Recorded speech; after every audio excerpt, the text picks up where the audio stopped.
जय हिंद। मैथ्स का क्यूज करेंगे, देखते हैं बच्चों क्या कितना नॉलेज है। तो पहला सवाल बनता है कि लगातार संख्याओं का योग निकालने का फॉर्मूला कितने लोग बताएंगे?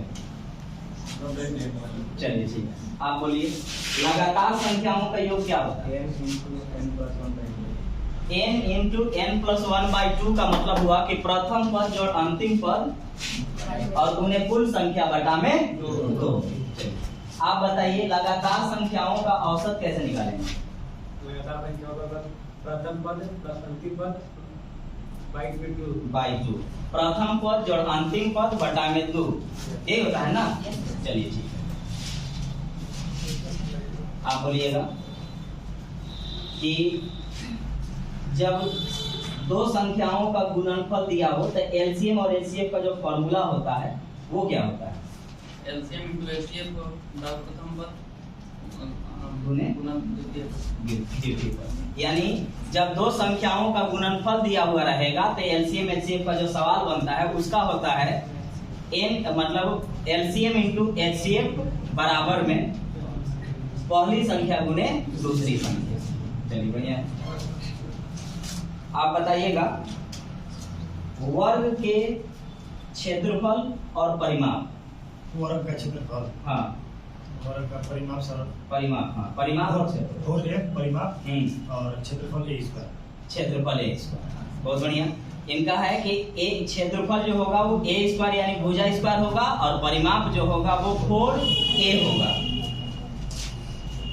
चलिए आप बताइए या आयत का क्षेत्रफल और परिमाप बताइए। हाँ, आयत का क्षेत्रफल लंबाई गुने चौड़ाई और परिमाप होता है 2 इंटू एल प्लस डी। अब बताइए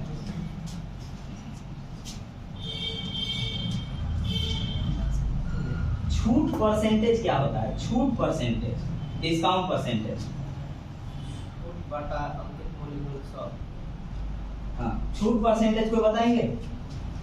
छूट परसेंट डिस्काउंट परसेंटेज का फॉर्मूला। छूट परसेंटेज इस छूट बाय विक्रय मूल्य छूट बाय अंकित मूल्य गुना 100।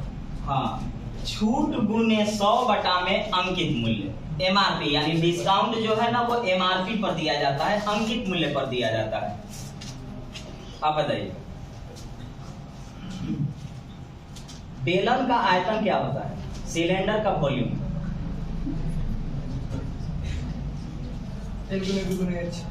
L into B into H, सही है? नहीं, क्या होगा? Pi R square H. बेलन का आयतन, सिलेंडर का volume pi R square H. आप बताइएगा शंकु का आयतन क्या होता है? शंकु, शंकु मतलब कोण।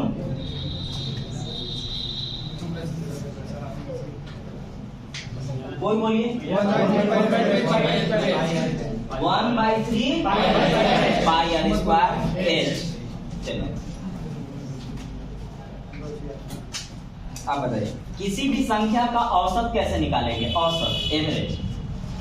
ऐसे ही संख्या का लगातार नहीं होना चाहिए, लगातार का तभी आप लोग बता दिए प्रथम पद जोड़ अंतिम पद बटा में 2। लेकिन अगर ऐसे ही नॉर्मली रहे संख्या, हाँ, जितनी संख्या है उन सबको जोड़ेंगे और जितनी संख्या है उससे हम लोग भाग देंगे, यानी संख्याओं का योग बटा में कुल संख्या। ठीक है, अच्छी बात है। अब बताइएगा साधारण ब्याज बराबर क्या होता है?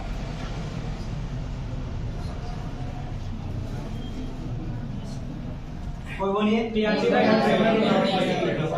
मूलधन गुने समय गुने दर बटा में 100, PRT बाई 100। एक तो ब्याज हुआ। ब्याज के एक और फॉर्मूला बताए थे शॉर्ट फॉर्म में, वो बोलिए।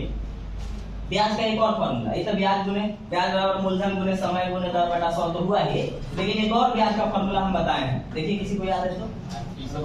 RT, बिल्कुल सही। कौन बोले? चलिए बोलिए। RT यानी R गुने T अगर करेंगे ना तो भी ब्याज निकलेगा। चलिए अब बताइए कोई मिश्रधन का फॉर्मूला शॉर्ट वाला, मिश्रधन तो होइबे करता है मूलधन जोड़ ब्याज, लेकिन एक और हम परसेंटेज के हिसाब से बताए थे, R into T plus 100. R into T plus T plus 100 यानी 100 plus RT, 100 plus RT, बिल्कुल ठीक। और आप लोग में से कोई बताइएगा, जब किसी भी आकृति में घेराबंदी करना हो तो क्या निकाला जाता है?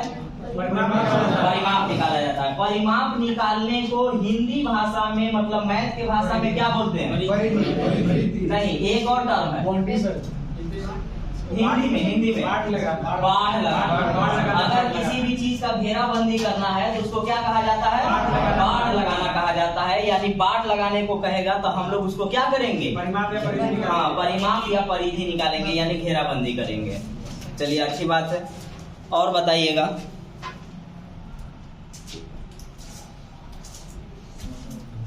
कोई बोलिए साधारण ब्याज और चक्रवृद्धि ब्याज के 2 साल का अंतर का फॉर्मूला कोई बताइए। बोलिए, चलिए आप बताइए। P into R by 100 square। हाँ, 2 साल का चक्रवृद्धि ब्याज और साधारण ब्याज का डायरेक्ट अंतर निकालने का फॉर्मूला है P into R by 100 का होल स्क्वायर। कोई ये बता दीजिए कि 3 साल का चक्रवृद्धि ब्याज और साधारण ब्याज के अंतर कैसे निकालेंगे? फॉर्मूला के थ्रू, बाकी कंसेप्ट तो है। कोई फॉर्मूला बताइए। 3 साल का साधारण ब्याज और चक्रवृद्धि ब्याज के अंतर का फॉर्मूला।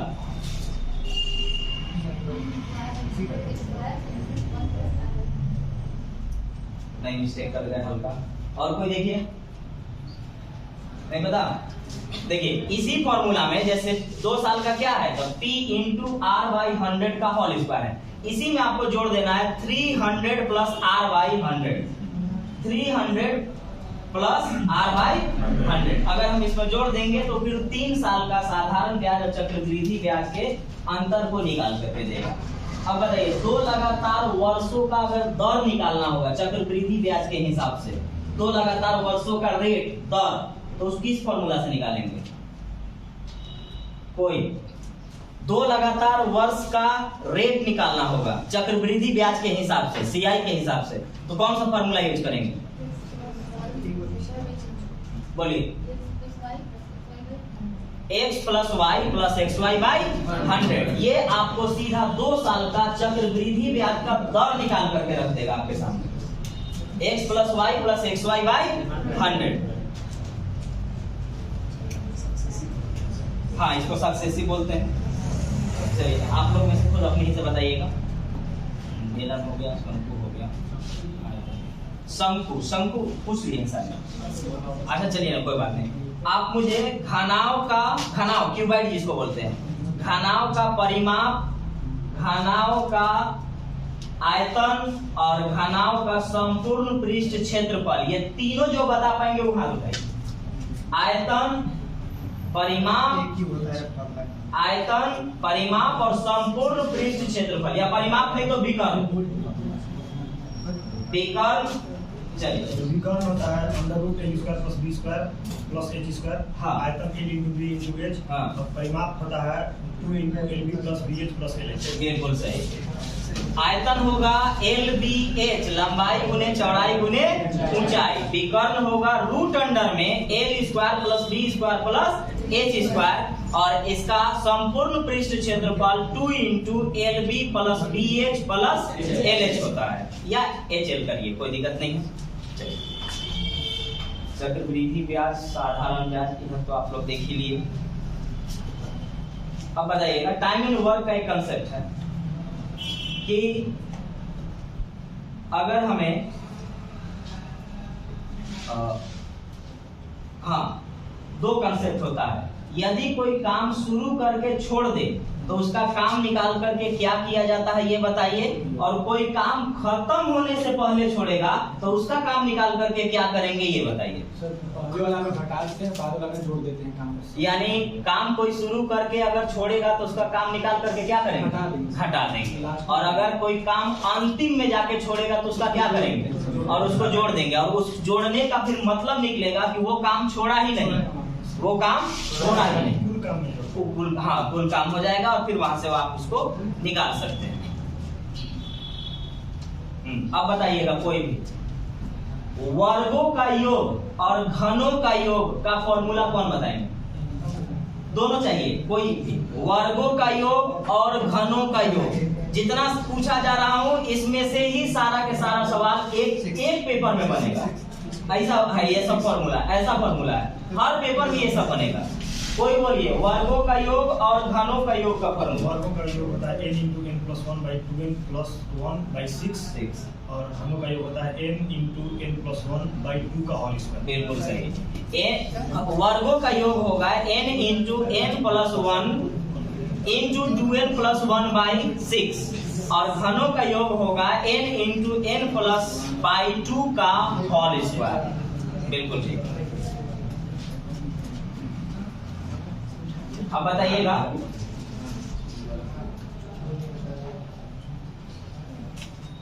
चलिए आगे बताइए, जब दो गाड़ी सेम डायरेक्शन में जाएंगे तो उनका चाल क्या होगा, घटेगा। जब दो गाड़ी सेम डायरेक्शन में जाएंगे तो उनका चाल घट जाएगा, और अगर विपरीत दिशा में होंगे तो जुड़ जाएगा, उनका चाल जुड़ जाएगा। अगर चाल को किलोमीटर प्रति घंटा में चेंज करना है तो क्या करेंगे, कोई बोलिए, भाग देंगे, गुना करेंगे, 18/5 से क्या करेंगे, गुना करेंगे, और अगर मीटर प्रति सेकंड में चेंज करना हो तो 5/18 से गुना करेंगे। बिल्कुल ठीक। टाइम एंड डिस्टेंस में या ट्रेन में लंबाई को क्या बोलते हैं, लंबाई डिस्टेंस सर, लंबाई को दूरी बोलते हैं। दूरी हमेशा क्या होता है, किलोमीटर। दूरी हमेशा क्या होता है, जैसे चाल के बारे में कंडीशन था, दूरी हमेशा जुड़ जाता है, दूरी हमेशा जोड़ा जाता है, चाहे कोई डायरेक्शन हो। चाल के बारे में दो चीज है, सेम डायरेक्शन होगा तो चाल घटा देंगे, विपरीत डायरेक्शन में चाल को जोड़ देंगे, लेकिन दूरी में कोई ऐसा कंडीशन ही नहीं है, जब भी दूरी दिखे जोड़ देना है। दूरी को क्या बोलेंगे, लंबाई बोलेंगे, दूरी को लंबाई बोलेंगे। पाइप एंड टैंक में खाली करने वाले और भरने वाले नल का साइन क्या होता है, चिन्ह। भरने वाला नल और खाली करने वाला नल का साइन क्या होता है, हाँ, खाली करने वाले नल का साइन माइनस होता है और भरने वाला का प्लस होता है। टाइम एंड वर्क में पूरा काम निकालने के लिए क्या फॉर्मूला, मतलब क्या चीज किया जाता है, हमको काम निकालना है, समय दिया गया हो, काम निकालना है, कैसे निकालेंगे, कोई बोलिए, एलसीएम लेकर के। इसका मतलब हुआ कि अगर टाइम एंड वर्क में टाइम दिया गया हो तो जब वो समय दिया गया है, अगर उसका एलसीएम निकालेंगे तो क्या निकलेगा, पूरा काम निकलेगा, टोटल वर्क निकलेगा, और पूरे काम में समय से भाग देने पर क्षमता निकलेगा। अब बताइए कि किसी भी इसी रूम में हम बांस रखना चाहते हैं, बड़ा से बड़ा बांस, कैसे रखाएगा उसको, हाँ विकर्ण के अकॉर्डिंग रखेंगे। किसी भी रूम में अगर हम बांस लगाना चाहते हैं तो वह विकर्ण यानी डायगोनल शेप में रखाएगा। तो आप बताइए कि घनाव का विकर्ण और घन का विकर्ण क्या होता है, घनाव का विकर्ण क्यूबाइड का, हाँ बोलिए, हाँ, और घन का विकर्ण क्या होता है, घन मतलब क्यूब, घन का विकर्ण नहीं, √3a, घन का विकर्ण √3a, वर्ग का विकर्ण बोलिए, वर्ग का विकर्ण √h² + b² + l²। घन का पूछ रहा हूँ, घन तो हो गया, वर्ग का पूछ रहा हूँ, वर्ग माने स्क्वायर, स्क्वायर का विकर्ण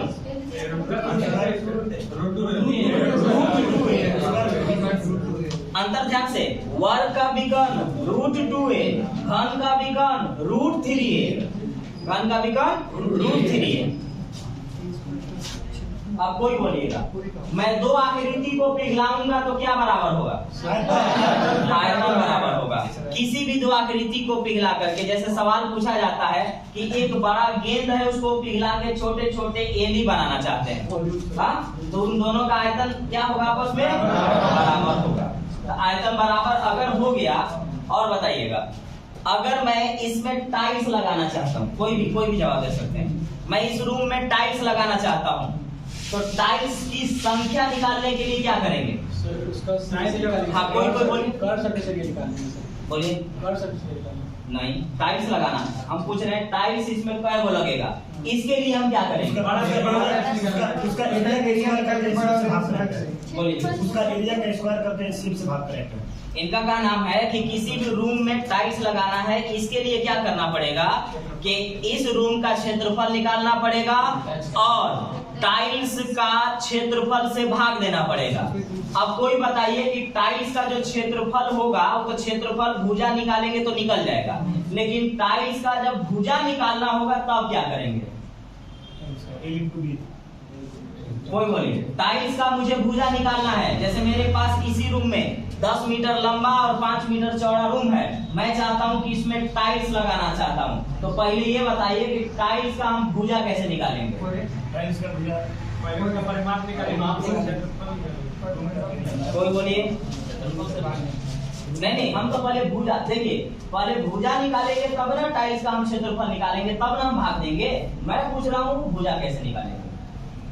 मैंने बताया था कि टाइल्स के भुजा निकालने के लिए ये जो रूम का लंबाई और चौड़ाई देगा उसका HCF निकालिएगा, उसका HCF निकालिएगा। अगर रूम के लंबाई और चौड़ाई का अगर आप HCF निकालेंगे तो उस टाइल्स का भुजा, एक भुजा आ जाएगा, भुजा आ गया तो उसका क्षेत्रफल निकल जाएगा। ठीक है। अब कोई बताइएगा कि साइन A प्लस B बराबर क्या होता है? कोई भी sine A plus B, sin A into cos कोई B, जिसको बोलना cos A है into sin B, फिर से बोलो। sin A into cos B plus cos A into sin B। Sine A plus B बराबर होता है sine A into cos B plus cos A into sine B। Plus minus minus. अब बोलिएगा, जो उल्टा होता है साइन और टेन में, मतलब ट्रिगो में जो उल्टे होते हैं, उनका गुणनफल का मान कितना होता है? 1 होता है। जैसे साइन का कोसेक, कॉस का सेक, टेन का कॉट, इनको जब जब हम गुना करेंगे कितना आएगा? 1 आएगा। कोई भी बोलिएगा, स्क्वायर करके जोड़ने या घटाने पर भी 1 आता है, तो कौन कौन फॉर्मूला है? Sine square theta plus cos square theta, sine square theta plus cos square theta बराबर 1। आगे cot square theta minus cos square theta बराबर 1, cosec square theta minus cot square theta बराबर 1। Sec square theta minus tan square theta बराबर 1। हाँ, sec square theta minus tan square theta बराबर 1।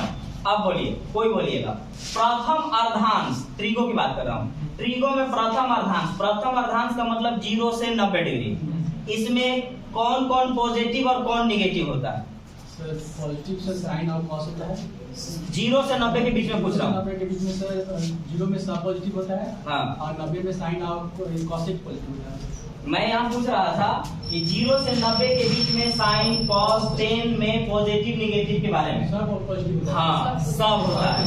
0 से 90 में all positive होते हैं, सब के सब पॉजिटिव होते हैं। ठीक है। हाँ,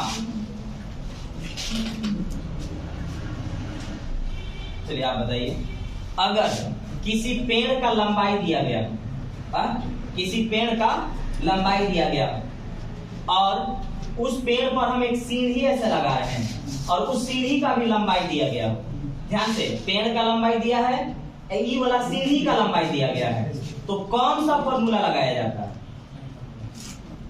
फॉर्मूला डायरेक्ट बताना है कौन आए साइन थीटा लगाएंगे। साइन लगाएंगे, क्यों लगाएंगे साइन? क्योंकि साइन में सर ये आपका P बाई एच होता है, बिल्कुल साइन थीटा बराबर होता है लंब बटा कर्ण, यानी P और H होता है, इसलिए हम वहां पर साइन लगाया करते हैं।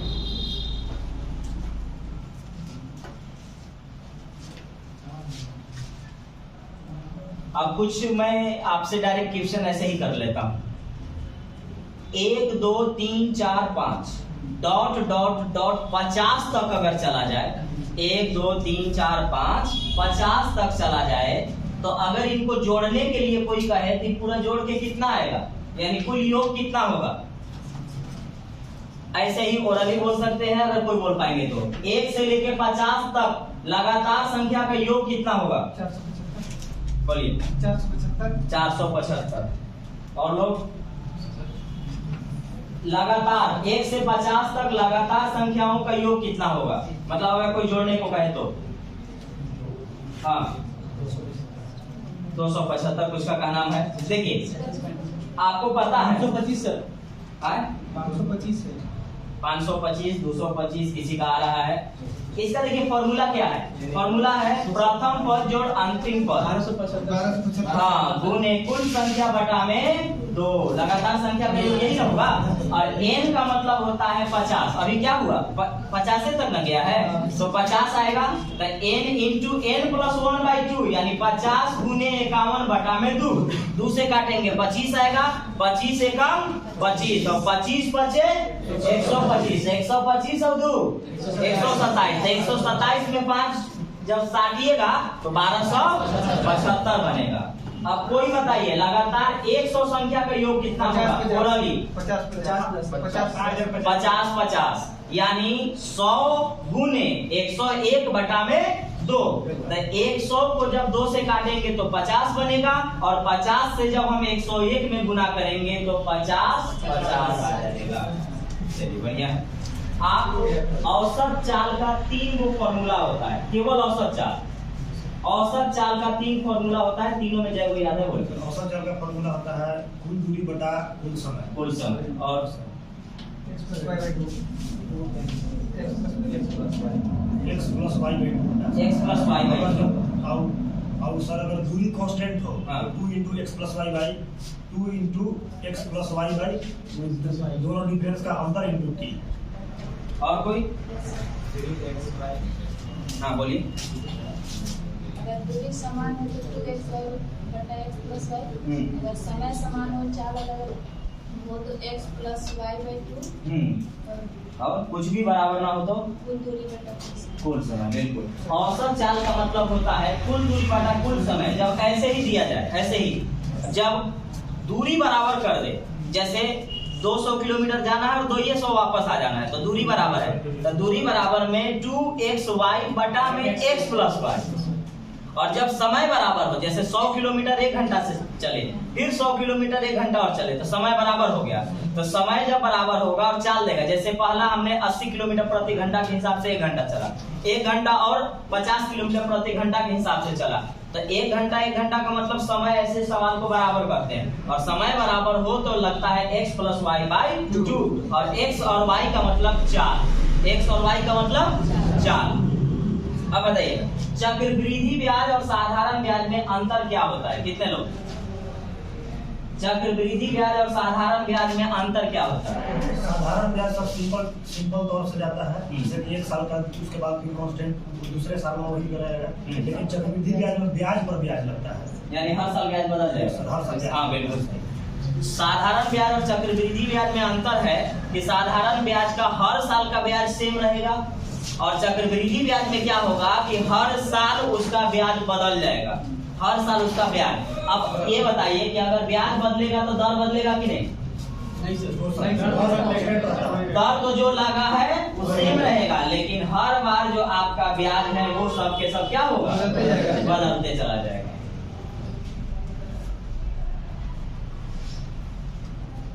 अब बताइए और कोई चैप्टर छूट रहा है? हाँ कुछ अलजेब्रा से उठा लेते हैं। बोलिए a प्लस बी का होल क्यूब का फॉर्मूला बताइए। a प्लस बी का whole cube, A cube plus B cube plus 3a square plus 3ab। हाँ, एक और फॉर्मूला होता है इसी का पीछे वाला, कोई बताइए। मतलब ये तो गुना करके बोल दी। ये बोले A cube A plus B का होल क्यूब होता है A cube plus B cube plus 3a square B plus 3ab square. गुना करने से पहले क्या होगा? हाँ, A cube plus B cube plus 3ab into A plus B. बढ़िया।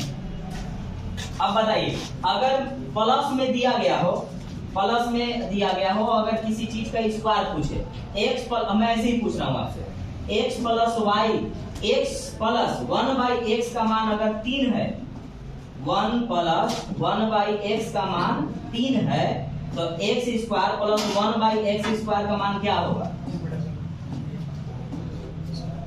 बोलिए। 7 होगा। कैसे होता है? इसका स्क्वायर करके -2 करना है। बिल्कुल सही। प्लस में स्क्वायर करके -2 और माइनस में स्क्वायर करके +2। प्लस वाला सवाल में स्क्वायर करके -2 कर लेंगे, जैसे 3 का स्क्वायर 9, 9 में से 2 गया 7, और माइनस वाला में स्क्वायर करके +2 कर देंगे। अगर किसी, कोई बोलिएगा, किसी संख्याओं के वर्गों का योग, किसी संख्याओं के वर्गों का योग अगर 0 है तो हर एक टर्म किसके बराबर होगा? 0 के बराबर। बिल्कुल ठीक। क्योंकि जब x प्लस वाई का whole square plus Y plus Z का whole square plus a plus B का होल स्क्वायर बराबर अगर 0 आ रहा है, तो इसका हर एक टर्म 0 के इक्वल होगा। यानी x प्लस वाई बराबर भी, अरे x प्लस वाई का होल स्क्वायर बराबर भी 0 होगा, x प्लस वाई बराबर भी 0 होगा, और प्लस है उधर भेजेंगे तो क्या बनेगा? माइनस। तो हम कह सकते हैं कि फिर x बराबर -y आएगा, a बराबर -b आएगा, यानी जो प्लस है वो बाहर निकल जाता है माइनस में।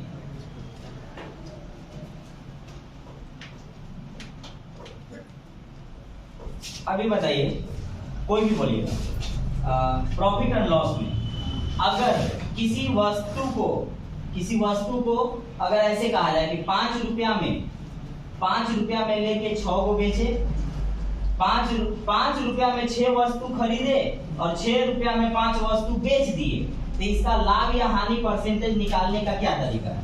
वस्तु का बराबर किया जाएगा। हाँ, उसके बाद सीपी और एसपी से मिलने के बाद बिल्कुल। ऐसे सवाल में हमेशा वस्तु को बराबर कर दीजिएगा। वस्तु को बराबर करने पर आप करेमुल और विक्रयमुल पर आसानी से पहुंच जाइएगा, और लाभ या हानि प्रतिशत आप निकाल दीजिएगा। लाभ, हानि और छूट तीनों परसेंटेज बोलिएगा। लाभ, हानि और छूट तीनों प्रतिशत। लाभ प्रतिशत होता है। हाँ, लाभ प्रतिशत। लाभ बटा करेमुल गुना 100, लाभ बटा करेमुल गुना 100, हानि बटा करेमुल गुना 100, हानि गुना करेमुल बटा 100। छूट का प्रतिशत बताना है। हाँ, छूट बटा गुना 100, छूट बटा अंकित मूल्य गुना 100। चलिए, बहुत अच्छा है, बहुत अच्छा आप लोग बोले। आप लोग खुद के लिए एक बार ताली हो जाए।